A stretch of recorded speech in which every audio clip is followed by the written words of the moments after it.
નમસ્કાર મિત્રો, સ્વાગત છે તમારો મારી ચેનલ પર એક નવા વિડીયોમાં। મિત્રો, જે પણ સ્ત્રીઓ આ દિવસે માથાના વાળ ધોશે તો તેનો પતિ રાતોરાત જ ધનવાન બની જશે। સાથે જ મિત્રો આપણે જાણશું કે મહિલાઓએ કયા દિવસે પોતાના માથાના વાળ બિલકુલ પણ ન ધોવા જોઈએ અને એવો શુભ દિવસ છે કે ત્યારે મહિલાઓ માથાના વાળ ધોવા જોઈએ। સાથે જ મિત્રો આપણે જાણશું સ્નાન કરતી વખતે મહિલાઓએ કઈ ભૂલ કરે છે કે જે ભૂલ બિલકુલ પણ ન કરવી જોઈએ અને જો એ ભૂલ કરશે તો તેનો પરિવાર બરબાદ થઈ જશે। તેમજ મિત્રો મહિલાની સાથે જોડાયેલી એ ખાસ વસ્તુ છે કે જેને કોઈ પણ પુરુષે ભૂલથી પણ ન ઉતારવી જોઈએ। તો એવી કઈ વસ્તુ કે જેના વિશે આપણે આજના વિડીયોમાં વાત કરીશું અને જો પુરુષ આ ભૂલ કરશે તો તેના જીવનમાં દુર્ભાગ્ય આવી શકે છે અને તેની પ્રગતિ અટકી જાય। તો મિત્રો, જો તમે આ બધી જ માહિતી મેળવવા માંગતા હોય તો મિત્રો વિડીયોને આખો જોઈ લેજો। તો મિત્રો, વિડીયોમાં આગળ વધતા પહેલા જો તમે હજી ઈચ્છતા હોય કે માતા લક્ષ્મીની કૃપા તમારી ઉપર સદા જ બની રહે તો આ વિડીયોને લાઈક કરી અને કમેન્ટમાં જય માં લક્ષ્મી જરૂરથી લખી દેજો। મિત્રો, આપણા હિન્દુ ધર્મશાસ્ત્રમાં મહિલાઓને દેવીનું સ્વરૂપ માનવામાં આવે છે, તેને મહાલક્ષ્મીનું પ્રતીક માનવામાં આવે છે। મિત્રો, મહિલા જે છે એ જ આપણા ઘરની સુખ સમૃદ્ધિનું કારણ હોય। મિત્રો, એક મહિલા જે છે એ પોતાના ઘરને સ્વર્ગ પણ બનાવી શકે છે, પણ જો આપણે તેનું અપમાન કરીએ તો ઘરમાં અશાંતિ પણ આવી શકે। તેમજ મિત્રો મહિલાઓની જો આ વસ્તુ કોઈ પણ પુરુષોએ ભૂલથી પણ ઉતારી દીધી તો સમજી લેજો કે પુરુષનું દુર્ભાગ્ય ત્યાંથી જ શરૂ થઈ જાય છે।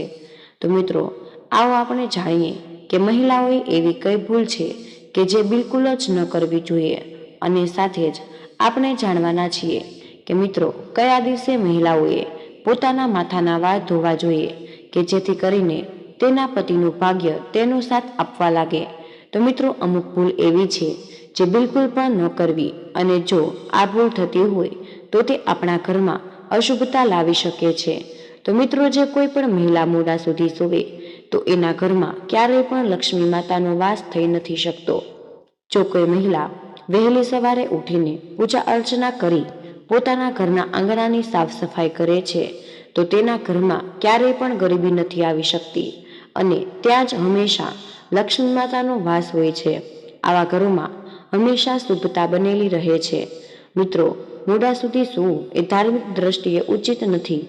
આનાથી મિત્રો શરીરમાં આળસ આવી શકે અને દિનચર્યા ખરાબ થઈ શકે। તેમજ મિત્રો મહિલાઓએ પોતાના વાળ પગ હંમેશા સાફ રાખવા અને ચોખ્ખા વાળ અને પગ છે એ ઘરને સુખ સમૃદ્ધિનું પ્રતીક મનાય છે। જે મહિલા સ્વચ્છતાનું સૌથી વધારે ધ્યાન રાખે છે તો એના ઘરમાં લક્ષ્મી માતાનો વાસ હંમેશા માટે રહે છે, પણ જો ખરાબ વાળ અને ખરાબ પગ હોય તો તે વસ્તુ ઘરમાં ગરીબી લાવે છે અને આનાથી દેવી લક્ષ્મી ઘર છોડીને રૂષ્ટ થઈ શકે અને આવી મહિલા હોય છે એ પોતાના પતિના પ્રેમથી પણ વંચિત રહી શકે છે। તેમજ મિત્રો આપણા હિન્દુ ધર્મમાં શાસ્ત્રમાં સ્નાનને લઈને અમુક વિશેષ નિયમ જણાવ્યા છે જેનું પાલન આપણે બધાએ જ કરવું જોઈએ અને સાથે જ મિત્રો આપણે આજના વિડીયોમાં જાણશું કે મહિલાએ કયા દિવસે પોતાના માથાના વાળ ધોવા જોઈએ કે જેથી કરીને તેના પતિનું ભાગ્ય બદલાઈ શકે। તેમજ મિત્રો તેને કયા દિવસે વાળ ન ધોવા જોઈએ એ બધી જ વસ્તુ વિશે આપણે આજના વિડીયોમાં જાણવાના છીએ। એના પહેલા જો તમે હજુ સુધી આ વિડીયોને લાઈક ન કર્યો હોય તો એક લાઈક જરૂર કરી દેજો અને આ ચેનલને પણ સબસ્ક્રાઈબ કરી દેજો કે જેથી કરીને આવા વિડીયો તમને દરરોજ મળતા રહે। અને મિત્રો કમેન્ટ બોક્સમાં જય માતા લક્ષ્મી જરૂરથી લખી દેજો। તો મિત્રો આપણે જાણીએ કે મહિલા તેમજ પુરુષે સ્નાન ક્યારે કરી લેવું જોઈએ। તો મિત્રો મહિલાઓએ તેમજ પુરુષે એટલે કે મિત્રો ઘરના બધા જ સભ્યોએ 8 વાગ્યા પહેલા જરૂર ને જરૂર સ્નાન કરી લેવું જોઈએ, કારણ કે મિત્રો 8 વાગ્યા પછી જો તમે સ્નાન કરો છો તો વાતાવરણ છે એ સરખું નથી રહેતું અને મિત્રો આપણા શાસ્ત્રમાં પણ 8 વાગ્યા પછી નાવું તેને અશુભ માનવામાં આવે છે। આથી કોઈ પણ વ્યક્તિએ 8 વાગ્યા પછી સ્નાન ન કરવું જોઈએ। જો કોઈ પણ મહિલા 8 વાગ્યા પછી સ્નાન કરે છે તો તેના જીવનમાં નકારાત્મકતા આવે છે અને ઘરમાં સુખ શાંતિ આવી નથી શકતી। જો કોઈ કારણથી 8 વાગ્યા પહેલા સ્નાન ન થતું હોય તો 12 વાગ્યા પહેલા જરૂર કરી લેવું, કારણ કે મિત્રો ભગવાન કૃષ્ણ બપોરના 12 વાગ્યા પછી સ્નાન કરવું તે અનુચિત માનવામાં આવે છે, પણ આ સ્નાન છે એ દાનવ સ્નાનની શ્રેણીમાં આવે છે અને આને અનુકૂળ પુણ્ય ફળ પ્રાપ્ત નથી થતું, પણ આ એક પાપ કહેવાય છે. તેની સાથે જ મહિલાઓ જ્યારે પણ નાય ત્યારે તેને પોતાના પાણીમાં થોડુંક મીઠું નાખીને જરૂર નાહવું જોઈએ. આવું કરવાથી લક્ષ્મી માતાની કૃપા બનેલી રહે છે અને તેના ઘરમાં સુખ સમૃદ્ધિનો વાસ થઈ શકે. આ વસ્તુ છે એ સ્વાસ્થ્ય માટે પણ બહુ જ સારું નીવડી શકે. તેમજ સવારે જ્યારે પણ રસોઈ કરે ત્યારે એક રોટલી ગાય માટે જરૂર બનાવી રાખવી જોઈએ. આ વસ્તુ બહુ જ શુભ માનવામાં આવે છે. જો રોજ આવું કરવામાં આવે તો ઘરમાં ક્યારેય પણ અન્નધનની કમી નથી થતી. તેમજ દરરોજ પોતાના ઘરના મંદિરમાં દીવાબત્તી એટલે કે પૂજા અર્ચના જરૂર કરવી જોઈએ અને એક દીવો પ્રગટાવવો જોઈએ. આનાથી મિત્રો ઘરનું વાતાવરણ શુદ્ધ થઈ શકે અને ઘરની નકારાત્મક ઉર્જા દૂર થઈ શકે. એવું માનવામાં આવે છે કે સવારના સમયમાં દિવ્ય શક્તિઓનો પ્રભાવ સૌથી વધારે હોય. આથી આ સમયમાં ઈશ્વર છે એ આપણા ઘરમાં પ્રસ્થાન કરે છે.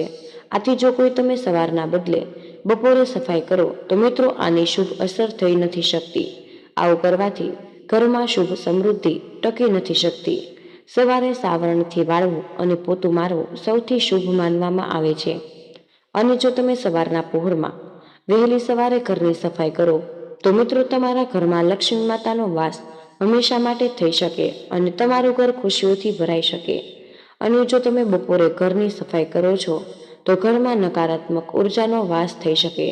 તેમજ બપોરે કોઈ પણ મહિલાએ સંસાર અથવા તો વિરાન જગ્યાએ જવું ન જોઈએ. ખાસ કરીને મહિલાઓએ આ વાતનું જરૂર ધ્યાન રાખવું જોઈએ કે બપોરે ચારેય બાજુ નકારાત્મક શક્તિ ફરતી હોય તો મિત્રો આવો જ આપણે જાણીએ કે મહિલાની એવી કઈ વસ્તુ છે કે જે પુરુષોએ બિલકુલ પણ ન ઉતારવી જોઈએ.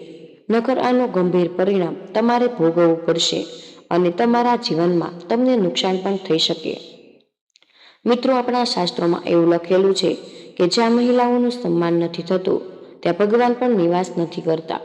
મિત્રો કોઈ પણ વ્યક્તિએ વારે વારે કોઈ પણ મહિલાને અપમાનિત ન કરવી જોઈએ, કારણ કે મહિલાનું અપમાન કરવું દેવીનું અપમાન માનવામાં આવે છે. જો કોઈ એવું વિચારે કે મહિલાને નીચું દેખાડીને તે પોતાને તાકાતવર સાબિત કરશે તો એ બહુ જ મોટી ભૂલ કરી રહ્યો છે. ભગવાન કૃષ્ણએ કહ્યું છે કે મહિલાઓને ઉચ્ચ સ્થાન આપેલું છે. તેને કહ્યું કે જે જગ્યા ઉપર નારીનો આદર નથી ત્યાં કોઈ જ શુભ કાર્ય છે એ સફળ નથી થઈ શકતા અને ત્યાં દેવી દેવતાઓ પણ વાસ નથી કરી શકતા. મિત્રો ભગવાન કૃષ્ણનું એવું કહેવું છે કે જો તમે પોતાના જીવનમાં સુખ સમૃદ્ધિ તેમજ પ્રગતિ કરવા માંગતા હોય તો મિત્રો તમારી નારીનું સન્માન કરવું જોઈએ. જો કોઈ પણ પુરુષ હોય એ મહિલાની ઇજ્જત કરે છે તો તે જ વ્યક્તિ પોતાના કાર્યમાં સફળતા પ્રાપ્ત કરી શકે છે. આથી મિત્રો જે કોઈ પણ વ્યક્તિ મહિલાને અપમાનિત કરે છે તો તે ભલે ગમે કેટલી કોશિશ કરે પણ સફળતા તેની પાસે નથી આવી શકતી. તો મિત્રો જો તમે પોતાના જીવનમાં બધા જ સુખોને મેળવવા માંગતા હોય તો તમારે મહિલાને ઇજ્જત ક્યારેય પણ ઉતારવી ન જોઈએ. તમારે મહિલાઓને હંમેશા સન્માન જ કરવું જોઈએ. તો મિત્રો હવે આપણે જાણીએ કે મહિલાઓએ કયા દિવસે પોતાના માથાના વાળ ધોવા જોઈએ કે જેથી કરીને તેના પતિનું ભાગ્ય બદલાઈ શકે. અને સાથે જ આપણે જાણશું કે મિત્રો મહિલાઓએ કયા દિવસે પોતાના વાળ ભૂલથી પણ ન ધોવા જોઈએ અને જો તે આ ભૂલ કરશે તો તેના ઘરમાં ઘોર ગરીબી આવશે અને તેના પતિનું અકાળ કે મૃત્યુ થઈ જશે. સાથે જ મિત્રો આપણે જાણશું કે સ્ત્રીઓનું અમુક એવી ભૂલ કે જેના લીધે તેના ઘરમાં ઘોર ગરીબી આવી શકે. આથી મિત્રો આ વિડીયોને છેલ્લે સુધી જોતા રહેવા વિનંતી અને સાચી શ્રદ્ધાથી ગમે તે બોક્સમાં જય માતા લક્ષ્મી જરૂર લખી દેજો. માતાજીની કૃપા તમને અવશ્ય જ પ્રાપ્ત થઈ શકે. તો મિત્રો આપણા હિન્દુ ધર્મશાસ્ત્રમાં એવી માન્યતા છે કે જો અઠવાડિયાના અમુક ખાસ દિવસોમાં મહિલા પોતાના માથાના વાળ ધોવે છે તો તેના ઘરમાં નકારાત્મક ઉર્જા આવી શકે. તેમજ જો તમે આ ભૂલ કરો છો તો આની અસર તમારા સંતાન અને પરિવારના સભ્યો ઉપર પડી શકે છે. તો મિત્રો આ વિડીયોમાં આપણે જાણીએ કે સ્ત્રીઓએ એવા કયા ખાસ દિવસે વાળ જરૂર ધોવા જોઈએ. તો મિત્રો ખાસ કરીને બુધવારના દિવસે કુંવારિકા છોકરીએ ક્યારે પણ પોતાના માથાના વાળ ધોવા ન જોઈએ. મિત્રો, જો કોઈ કુંવારી છોકરી બુધવારના દિવસે પોતાના માથાના વાળ ધોવે છે તો તેના ભાઈ ઉપર મોટી આફત આવી શકે, જેના તમે અંદાજો પણ નહીં લગાવી શકો. મિત્રો, જેટલું સંભવ હોઈ શકે એટલું તમારે બુધવારના દિવસે માથાના વાળ ન ધોવા જોઈએ. તેમજ મિત્રો, બૃહસ્પતિવાર એટલે કે મિત્રો કોઈ પણ પરિણીત મહિલાએ ગુરુવારના દિવસે પોતાના માથાના વાળ ન ધોવા જોઈએ. મિત્રો, જો કોઈ પણ પરિણીત મહિલા હોય કે જે ગુરુવારના દિવસે માથાના વાળ ધોવે છે તો તેના પતિનું અકાળે મૃત્યુ થઈ શકે. ગુરુવારના દિવસે પરિણીત મહિલાએ નખ પણ કાપવા ન જોઈએ, તેમજ વાળ પણ કાપવા ન જોઈએ. તેની સાથે જ મિત્રો, મહિલાઓએ ગુરુવારના દિવસે ઘરમાં પોતું પણ લગાવવું ન જોઈએ અને એ દિવસે વસ્ત્રો પણ ન ધોવા. અને જો તમે આ ભૂલ કરો છો તો મિત્રો, તમારા પરિવાર ઉપર બહુ જ મોટી બાધા આવી શકે. તો મિત્રો, હવે જો કોઈ પરિણીત મહિલા સોમવારના દિવસે પોતાના માથાના વાળ ધોવે છે તો આનાથી તેના બાળકો ઉપર બહુ જ મોટી આફત આવી શકે, તેમજ પરિવારને આર્થિક સમસ્યાનો સામનો કરવો પડે. આથી મિત્રો, એવું કહેવામાં આવે છે કે પરિણીત મહિલાઓએ સોમવારના દિવસે બિલકુલ પણ વાળ ન ધોવા જોઈએ. તેમજ પરિવારને સંકટોથી બચાવવા માટે આ નિયમોનું પાલન જરૂર કરવું જોઈએ. તો મિત્રો, હવે આપણે જાણીએ કે કોઈ પણ પરિણીત મહિલા જે છે કે તેને એવા કયા શુભ દિવસે પોતાના માથાના વાળ ધોવા જોઈએ. તો મિત્રો, કોઈ પણ પરિણીત મહિલા એને શુક્રવારના દિવસે માથાના વાળ જરૂર ધોઈ લેવા જોઈએ. આવું કરવાથી એના ઘરમાં પ્રગતિ થઈ શકે છે. જો કોઈ પણ પરિણીત મહિલા શુક્રવારના દિવસે વાળ ધોવે છે તો તેનો પતિ ધનવાન બની શકે. જો મિત્રો, શુક્રવારના દિવસે તમે વાળ ન ધોઈ શકો પણ તમારે કોઈ શુભ કાર્ય જેવા કે પૂજા અર્ચનામાં જવું હોય તો પણ જઈ શકો. આના માટે મિત્રો, તમારે માત્ર શેથામાં સિંદૂર પૂરીને જવું જોઈએ. મિત્રો, શાસ્ત્રીઓ માનીએ કે જો મહિલા શેથાનું સ્થાન છે તેને ગંગાનું સ્થાન માનવામાં આવે છે કે બહુ જ પવિત્ર હોય. જે કોઈ પણ સ્ત્રી પોતાના શેથામાં સિંદૂર પૂરે છે તો તે માતા પાર્વતીનું સ્વરૂપ માનવામાં આવે છે. આથી તેને માતા પાર્વતીના આશીર્વાદ હંમેશા તેની માથે રહે. તેમજ મિત્રો, મહિલાઓએ સિંદૂર લગાવવું જોઈએ ત્યારે પણ અમુક ખાસ નિયમોનું પાલન જરૂર કરવું. મિત્રો, ઘણી વખત મહિલા છે એ સિંદૂર લગાવતી વખતે અમુક એવા નિયમો હોય જેનું પાલન નથી કરતી, જેનાથી તેને બહુ જ આફતોનો સામનો કરવો પડે અને આ ભૂલની અસર તેના પતિ ઉપર પડી શકે અને તેના ઘરમાં ઝઘડાઓ તેમજ કલેશ થવા લાગે અને ઘરની લક્ષ્મી પણ જતી રહે. તો મિત્રો, આવો હવે જાણીએ કે એક પરિણીત મહિલા જે છે જેને સિંદૂર લગાવતી વખતે અમુક ખાસ નિયમો છે એનું પાલન જરૂર કરવું જોઈએ. પણ મિત્રો, આના પહેલા તમને હાથ જોડીને વિનંતી છે કે જો તમે હજુ સુધી આ વિડીયોને લાઈક ન કર્યો હોય તો મિત્રો, એક લાઈક જરૂર કરી દેજો અને કમેન્ટ બોક્સમાં જય માતા લક્ષ્મી જરૂરથી લખી દેજો કે જેથી કરીને લક્ષ્મી માની કૃપા તમારી ઉપર સદા બની રહે.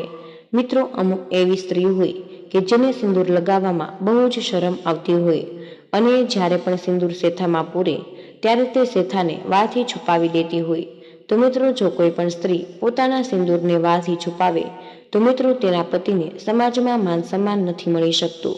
તેમજ મિત્રો, તમે જાણો છો કે જો કોઈ પણ સ્ત્રી પોતાના શેથામાં લાંબુ સિંદૂર પૂરે છે તો તેના પતિને તેના સમાજમાં ખૂબ જ માન સન્માન મળે છે. બધી જ જગ્યાએ પતિની ઇજ્જત વધે અને તે પોતાના જીવનમાં બધા જ કામો કરી શકે.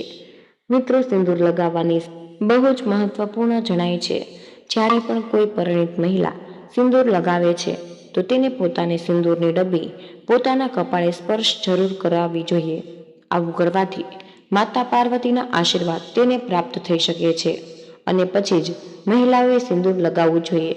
મિત્રો, આ રીતે છે એ માત્ર પવિત્ર જ માનવામાં આવતી નથી, પણ આ ઉપાય કરવાથી તમારા જીવનમાં સુખ સમૃદ્ધિ અને તમારા પતિના જીવનમાં સફળતા લઈને આવી શકે છે. તેમજ મિત્રો, સિંદૂર લગાવવાની જે રીત હોય છે એ મહિલાઓના માટે બહુ જ શુભ માનવામાં આવે છે.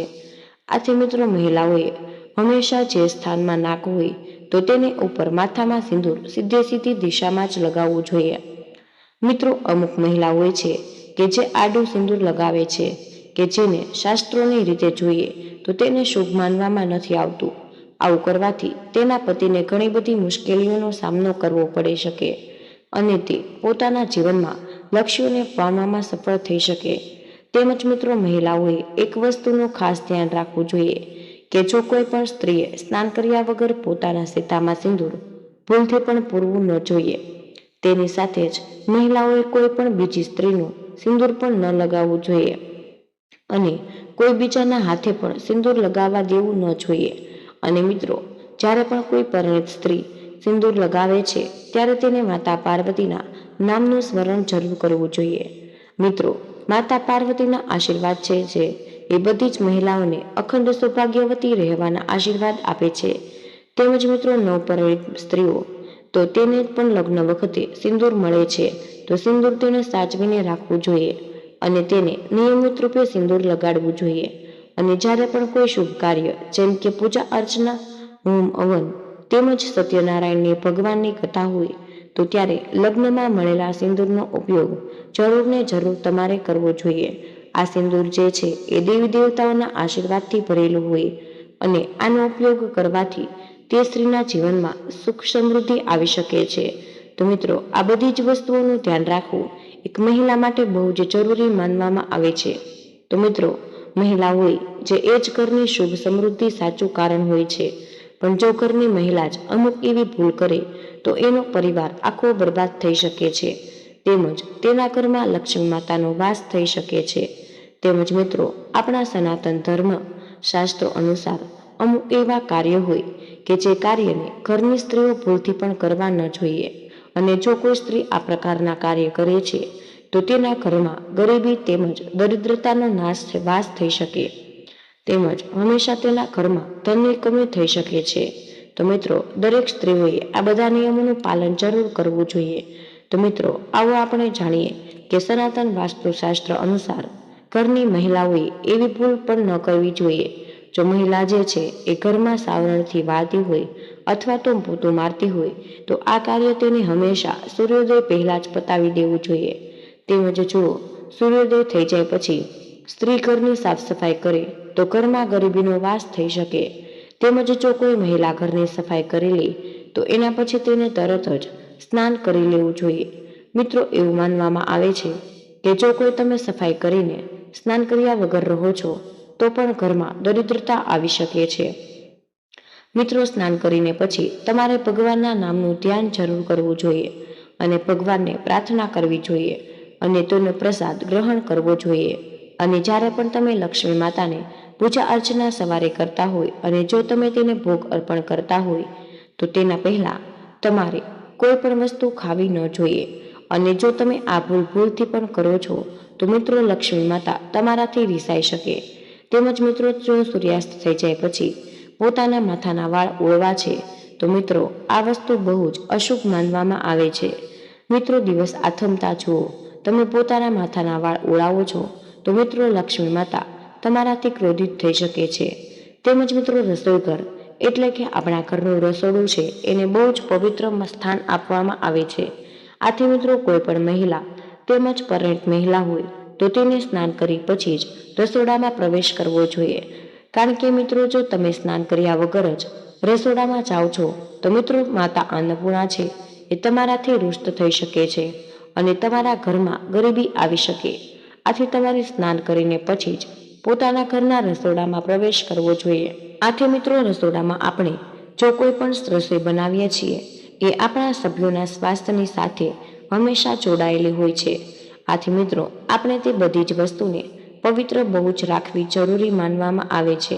તો મિત્રો, જો સ્નાન કરીને રસોડાની અંદર પ્રવેશ કરો છો અને પછી રસોઈ હાથમાં લ્યો છો તો મિત્રો, માતા અન્નપૂર્ણા એ પણ તમારાથી પ્રસન્ન થઈ શકે છે.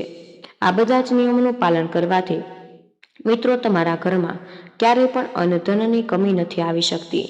તો મિત્રો, આ તમારા માટે ખૂબ જ મહત્વપૂર્ણ માહિતી છે. આથી કમેન્ટ બોક્સમાં જય શ્રી કૃષ્ણ અવશ્ય લખી દેજો.